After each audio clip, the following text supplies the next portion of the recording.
Okay, today's episode of Keeping It Real with Jill is people are crazy. I'm sure you already know that, but just to reconfirm, people are crazy. And sometimes you cannot let people drag you down to the level of craziness that they are.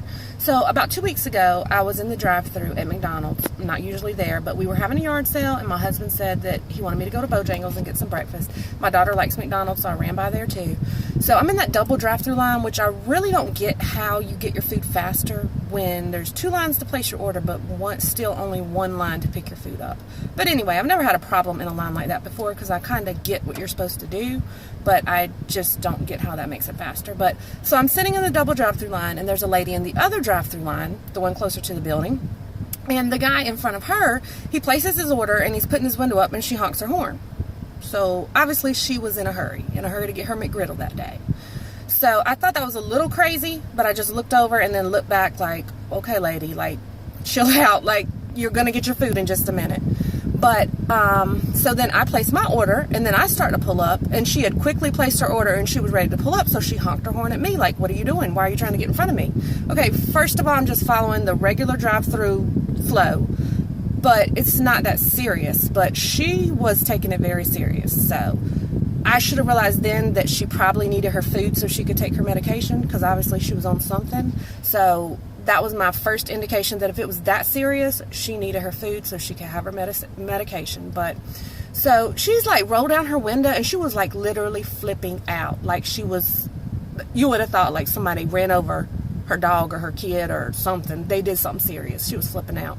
So I rolled my window down because I can't even hear what she's saying because I have my window rolled up. And I'm like, what is wrong with you? And when I said that, she'd like continue to go the hell off, call me every kind of curse word, every kind of name. I mean, just really insult, assault, whatever you want to call it, go off. And then the kicker was, she said, do you want to get out your car? I'm in the McDonald's drive-thru line. No, I don't want to get out my car. It is not that serious for me to be getting out my car. For what? Are we going to fight? So apparently that's what she thought, but I wasn't going to do that. I'm not that crazy. Like, I'm almost 30. I am 38 years old. I just turned 38. I'm not trying to get out the car and fight nobody. So she kept talking, and I just was like, you are crazy. And obviously, that's the wrong thing to say to a crazy person, because you would touch a nerve with that, and she has heard that a million times, and she does not like that. So that just made her cuss and fuss even more, tell me to get out the car so she could handle me. She was going to beat my A, everything you could imagine. And I'm still just looking at her like she's crazy. So I roll my window up. She pulls off in front of me. Then she continues to hang out her car window, turn around, and continue to say, get out the car unless you're scared. Baby, I'm not scared. If this was 20 years ago, I might have got out the car. But a 38-year-old woman, and might I just say, she was older than me.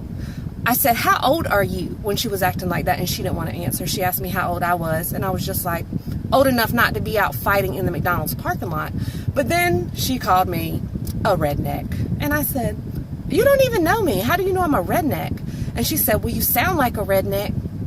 Honey, I live in the South. I'm from North Carolina. I bet I do have a country accent. So if that makes me a redneck, I'll be a redneck today. Because guess what? At least I'm not white trash, because that is what you are. Who goes anywhere as a grown-up over the age of 25, even over the age of 22, and wants to fight somebody over nothing?